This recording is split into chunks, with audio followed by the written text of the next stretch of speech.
Class 10। আজকে আমরা জীবনের প্রবাহমানতা এই ইউনিটটা শুরু করব এবং এটার যে সাব ইউনিট, প্রথম সাব ইউনিট কোষ বিভাজন ও কোষচক্র, এটা আমরা আজকে শুরু করব। তা প্রথমে আমাদের যেটা জানতে হবে কোষ। ক্লাস 9-এ তোমরা কোষ সম্পর্কে একটু জেনেছো। কোষ হচ্ছে জীবদেহের গঠনগত এবং কার্যগত একক। তা এই কোষ থেকেই কিন্তু একটি সিঙ্গেল কোষ থেকে কিন্তু সমস্ত জীবের সৃষ্টি হয়, সেটা বহুকোষী জীব হলেও।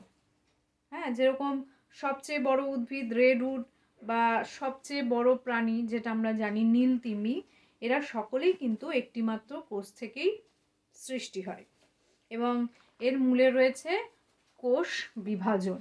হ্যাঁ, একটা সিঙ্গেল কোষ থেকে কিভাবে একটা বৃহৎ জীবে পরিণত হচ্ছে তার মূলে রয়েছে কোষ বিভাজন। এবং বিভাজনের সময় কি হয় না, জনিত্রী জীবের নিজস্ব বৈশিষ্ট্য অপত্য জীবে বহন করে নিয়ে যায় কোষের নিউক্লিয়াসের ডিএনএতে থাকা এক প্রকারের বিশেষ গঠন, যেটাকে বলা হয় কি জিন। এই জিনের মাধ্যমেই কিন্তু জনিত্রী জীব থেকে অপত্য জীবে বংশগত বৈশিষ্ট্যগুলো পরিবাহিত হয়। এবং কোষের এই বিভাজনকে নিয়ন্ত্রণ করে কোষচক্র। এই কোষচক্রই কোষের বিভাজনকে নিয়ন্ত্রণ করে। তা প্রথমে আমরা যেটা জানবো, ক্রোমোজোম, ডিএনএ এবং জিনের মধ্যে আন্তঃসম্পর্ক।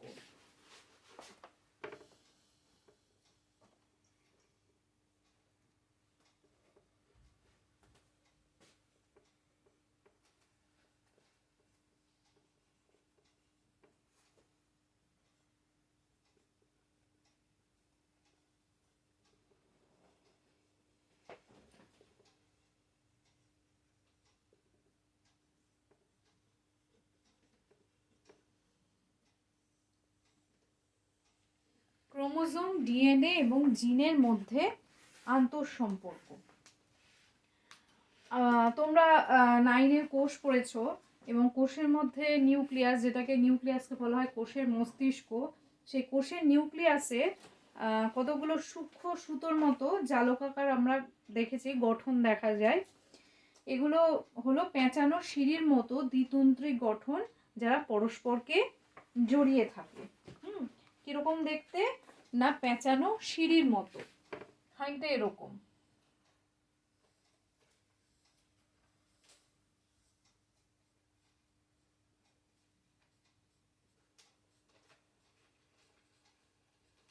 এরকম পেঁচানো সিঁড়ির মতো গঠন আমরা দেখতে পাই, যেগুলো কি করে না পরস্পরকে জড়িয়ে থাকে। এই গঠনগুলোই হচ্ছে কি ডিএনএ। এটাই হচ্ছে ডিএনএ। এই ডিএনএ একটি হচ্ছে বৃহৎ জৈব অণু এবং এরা নিউক্লিয়াসে সম্পূর্ণ কুণ্ডলীকৃত অবস্থায় থাকে।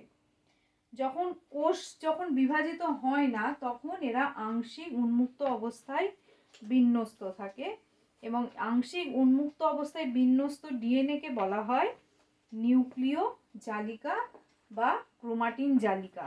এবং কোষ বিভাজনের সময় ডিএনএ আরো কুণ্ডলীকৃত হয়। ডিএনএ তন্ত্র হচ্ছে বিভিন্ন প্রোটিনকে দৃঢ়ভাবে পাকিয়ে লুপ তৈরি করে ঘন কুণ্ডলীকৃত গঠন তৈরি করে। এই যে ডিএনএটা, এটা পরবর্তী ক্ষেত্রে কতগুলো প্রোটিনকে পাকিয়ে লুপ গঠন করে।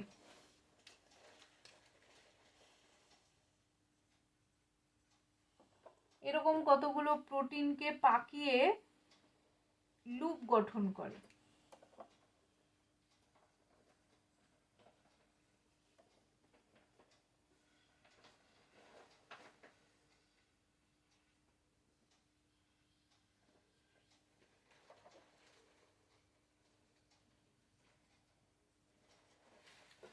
প্রোটিনকে পাকিয়ে লুপ গঠন করে এবং লুপ গঠন করে এরা আরো ঘন কুণ্ডলীকৃত হয়। এইভাবে আরো ঘন কুণ্ডলীকৃত হতে থাকে। আরো ঘন কুণ্ডলীকৃত হয়ে এরা গঠন করে ক্রোমাটিন জালিকা বা ক্রোমাটিন তন্তু। এটা হচ্ছে ক্রোমাটিন তন্তু।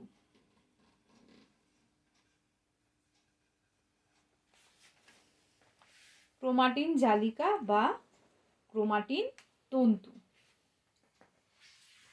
এই ক্রোমাটিন জালিকা হচ্ছে স্বল্প কুণ্ডলীকৃত অবস্থা এবং এটা আরো কুণ্ডলীকৃত হয়ে ক্রোমোজোম গঠন করে এবং এটা আস্তে আস্তে আরো কুণ্ডলীকৃত হয় এবং কুণ্ডলীকৃত হয়ে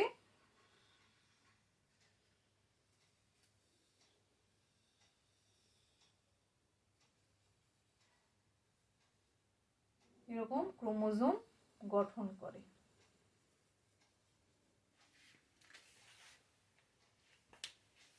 এটা হচ্ছে ক্রোমোজোম।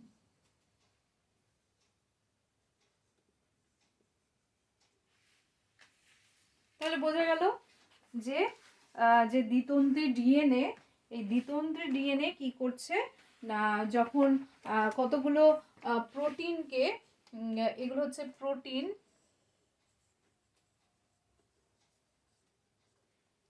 কতগুলো প্রোটিনকে জড়িয়ে লুপ গঠন করছে, এরপরে আরো অধিক কুণ্ডলীকৃত হয়ে ক্রোমাটিন তন্তু গঠন করছে এবং আরো বেশি কুণ্ডলীকৃত হয়ে ক্রোমোজোম গঠন করে। তাহলে বলা চলে যে ডিএনএ স্বল্প কুণ্ডলীকৃত অবস্থা হচ্ছে ক্রোমাটিন তন্তু এবং অধিক কুণ্ডলীকৃত অবস্থা হচ্ছে ক্রোমোজোম।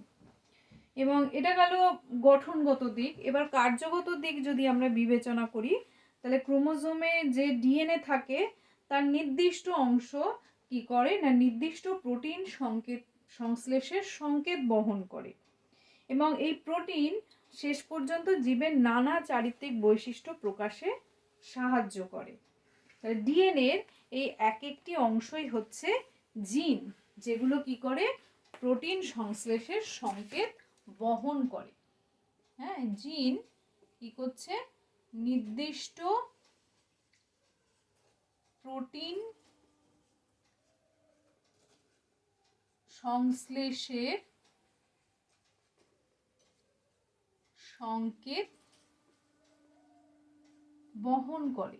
নির্দিষ্ট জিন নির্দিষ্ট প্রোটিন সংশ্লেষের সংকেত বহন করে এবং ক্রোমোজোমে প্রতিটি জিনের অবস্থান সুনির্দিষ্ট এবং সেই নির্দিষ্ট স্থানটিকে জিনটির লোকাস বলে।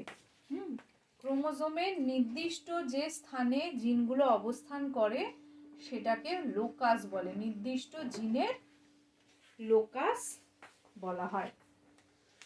তাহলে বোঝা গেল, তাহলে জিন হলো ক্রোমোজোমের ডিএনএ তে বিন্যস্ত নির্দিষ্ট অংশ, যেটা কি করে নির্দিষ্ট প্রোটিন সংশ্লেষের সংকেত বহন করে। তাহলে এই গেল ক্রোমোজোম, ডিএনএ এবং জিনের আন্তঃসম্পর্ক। এরপরে আমরা ক্রোমোজোমের প্রকারভেদ সম্পর্কে জানব।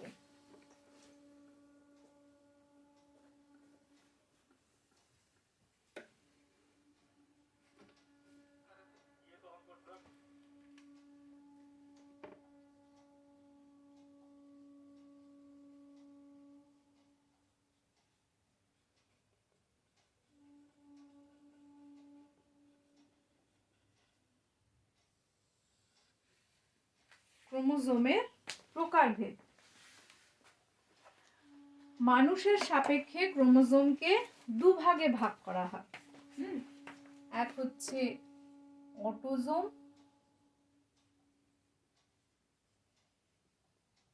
দুই হচ্ছে সেক্স ক্রোমোজোম।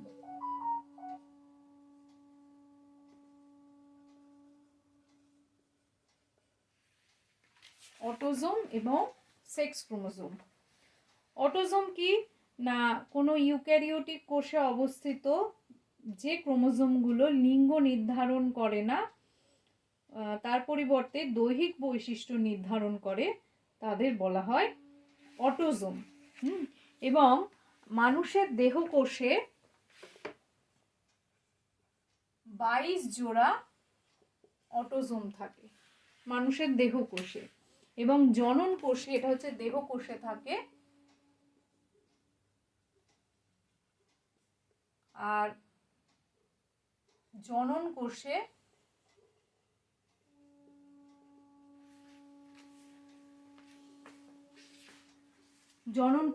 22টি থাকে।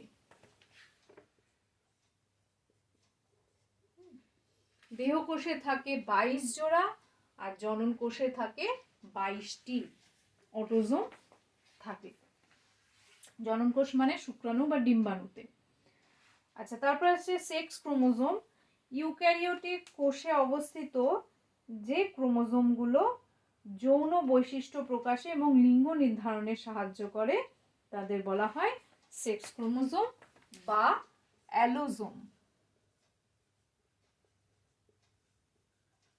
সেক্স ক্রোমোজোম বা অ্যালোজোমও বলা হয়। এবং মানুষের ক্ষেত্রে দু ধরনের সেক্স ক্রোমোজোম থাকে, একটা হচ্ছে এক্স ও আরেকটা হচ্ছে ওয়াই। এই দু টাইপের সেক্স ক্রোমোজোম থাকে। এবং পুরুষদের দেহকোষে পুরুষদের ক্ষেত্রে একটি এক্স ও একটি ওয়াই ক্রোমোজোম থাকে, এবং স্ত্রীদের ক্ষেত্রে দুটি এক্স ক্রোমোজোম থাকে।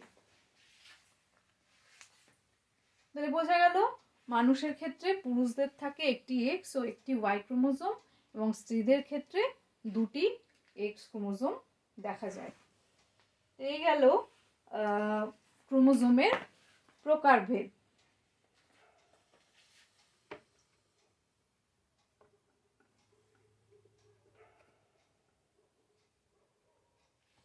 এরপরে আমরা ক্রোমোজোমের সংখ্যা সম্পর্কে জানব।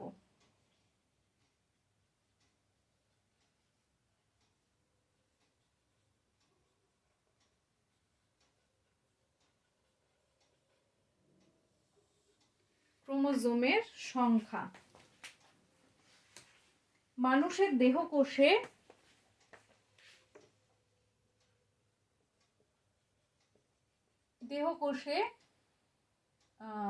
23 জোড়া বা 46টি ক্রোমোজোম থাকে। মানুষের দেহকোষে 23 জোড়া বা 46টি ক্রোমোজোম থাকে। এবং দেহকোষ প্রকৃতপক্ষে 23টি ক্রোমোজোমের দ্বিগুণ মাত্রায় থাকে। দেহকোষে ক্রোমোজোম অর্থাৎ প্রতিটি ক্রোমোজোমের একটি অনুরূপ বা সমসংস্থ ক্রোমোজোম থাকে।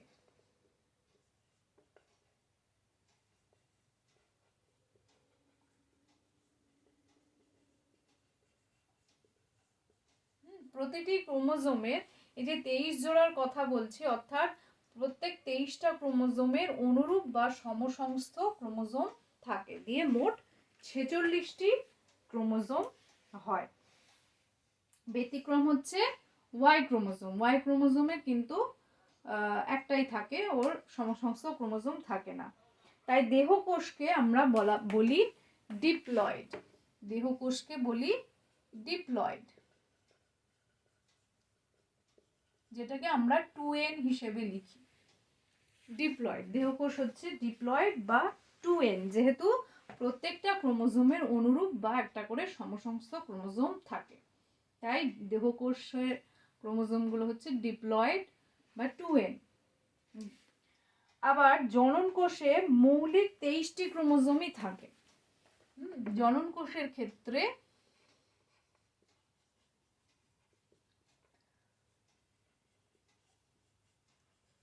মৌলিক 23টি ক্রোমোজোম থাকে। এক্ষেত্রে কিন্তু কোনো সমসংস্থ, এই যে দেহকোষের ক্ষেত্রে বলেছিলাম অনুরূপ বা সমসংস্থ ক্রোমোজোম থাকে, যেটা জনন কোষে কিন্তু থাকে না। জনন কোষে মৌলিক 23টি ক্রোমোজোমই থাকে, তাদের কোনো সমসংস্থ ক্রোমোজোম থাকে না। তাই জনন কোষ হচ্ছে কি না হ্যাপ্লয়েড। হ্যাপ্লয়েড বা যেটাকে আমরা এন লিখি। বোঝা গেল? তাহলে হ্যাপ্লয়েড ডিপ্লয়েড কি না, দেহকোষে যেহেতু 23টি ক্রোমোজোমের অনুরূপ বা সমসংখ্য ক্রোমোজোম দিয়ে মোট দ্বিগুণ সংখ্যক হয়ে যাচ্ছে 46টি, তাই দেহকোষ হচ্ছে ডিপ্লয়েড।